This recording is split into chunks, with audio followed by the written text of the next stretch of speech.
welcome guys to the first ever episode of Straight Talk. This is our 10-minute motoring talk show. I have with me right now my two associate editors for print and online, Paolo Subido and Nizo Tabamo. Hi guys, hi. Hello. Nizo. And our topic for now is yung mga app-based transport services like Uber and Grab Taxi and Grab Car.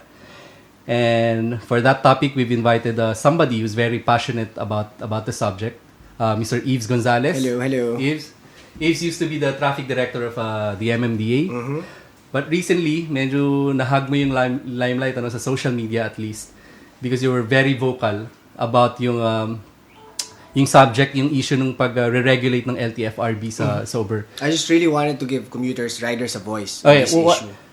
Very briefly, why is it important to regulate yung Uber at saka yung mga Grab car? Bottom line, it's a common carrier service. So anyone who engages in that service has to be regulated. So the recent incident with Grab car, where there's a lot of concerns about choosy drivers, about drivers waiting for 1,000 peso tips, diba?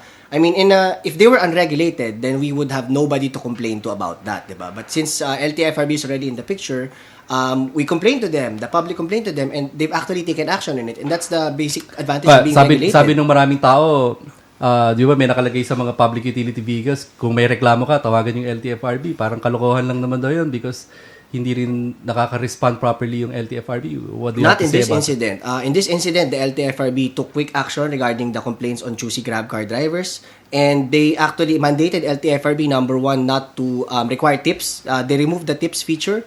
Number two is, this is very important, they removed the requirement that drivers can see the destination of where you're going. So the driver can only see the destination after the trip has started, similar to what Uber was doing. Okay. So this is very important. This changes the game. Sa Grab Taxi, hindi mo na kailangan magbigay ng tip. Hindi mo na kailangan mag-promise ng tip. Actually, tinanggal na nila yung feature altogether. So basically, that before nga, it became a bribing bidding system na kailangan lagyan mo ng tip. So ngayon, they removed that because of our complaints, because we went to the LTFRB, because we showed them that this is a problem, it was removed by Grab.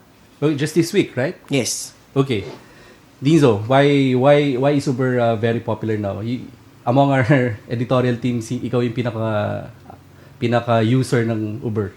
Well, I jumped in the bandwagon quite late actually, but ever since then I like the accessibility, the cleanliness of the cars. The cars are new, only models 2007 and up are allowed. The drivers are courteous, and my favorite is the feedback mechanism. I've long wanted the feedback mechanism for taxis, but I don't care anymore. So I like how you can give a feedback to Uber. Okay. Paul, you were saying kanina about Uber? What I think is really cool about it is because back in the day, dati, kung kailangan mo ng taxi, you have to walk outside, you have to wait a while, and you're under the sun. And at the same time, the taxi is just driving around, wasting fuel. But Uber has brought the passenger and the taxi driver together through their app. So it's very, very cool. Very on cool. time, all the time. On the time. You only have to step out of your building. Yes, that's right. So you save time. The cab driver saves gasoline. So many advantages. Okay. Ngayon, sobrang popular ng Uber. Everybody wants to be an Uber operator.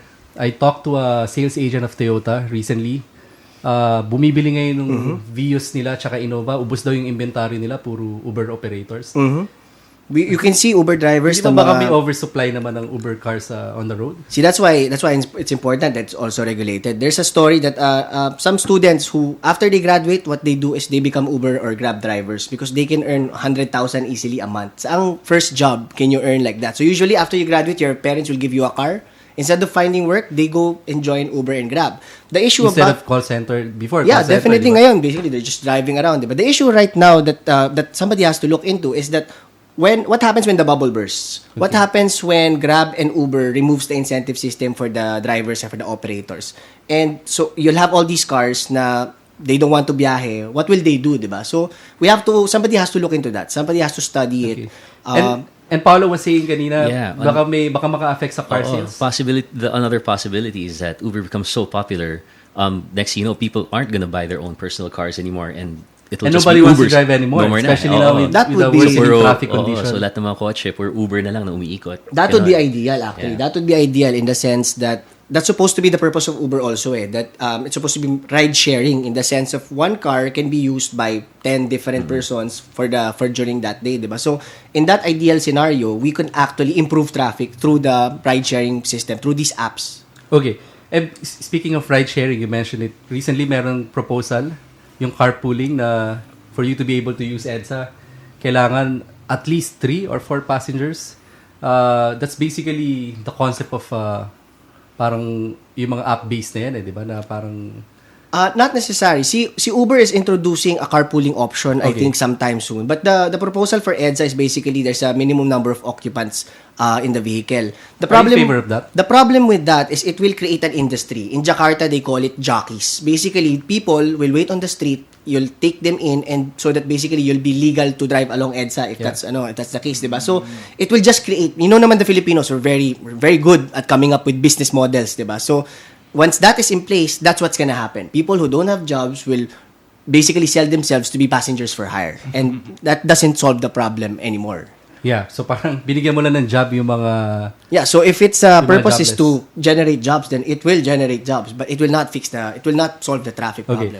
Dins, as an Uber user, honestly, but also as a car guy, would you and now coming to work every day from your house in a how many kilometers do you drive every day? 5. Would you rather drive a car now or take Uber? Honestly, with all the traffic now. If I'm not testing a car, I won't bring it. You'd rather take Uber. And I agree with what Eve said. There's no car guys will not stop driving their cars. I've lived in other countries, and the people commute Monday to Friday, but weekends they all just drive out of town. It's a very good model. In Tokyo they do that. In Italy they do that. Okay, Paulo.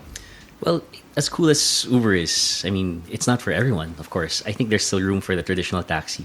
Not everyone has a data plan. Not everyone can afford it. The biggest stumbling block is credit cards. Yeah. The credit card penetration is very low. So I think I think it's great that people are free to choose. But Grab Taxi is not credit card, right? It's cash. Yes, Grab it's card. cash. Okay. Grab car and Grab Taxi or cash. It's nice that you can choose. So speaking of traditional taxis now, Eves, what do they have to do now to compete with Uber?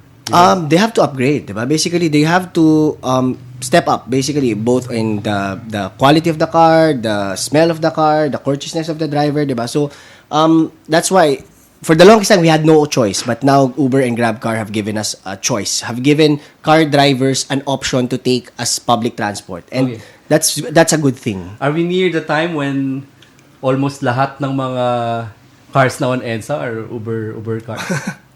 No pa naman siguro, but yun nga, dumadami na. It's on the thousands already now. So do you have any idea how many exactly? I think around 10 to 15,000 combined Uber right and now? GrabCar right now. Wow. And every car is in Metro Manila? I believe so, yes. 10 to 15,000? Just Uber. We're talking And GrabCar. And GrabCar. And wala pa dyan yung mga in-order nila na paparating pala. Wala pa yung kasi back-ordered pa si Toyota. Sinabi sa akin nung kaibigan nating ahente ng Toyota, wala na silang stock. Pinakita nila yung views nila. Halimbawa, sabi na, look, I have 80 units. Mga Uber operators lang to of the Vios.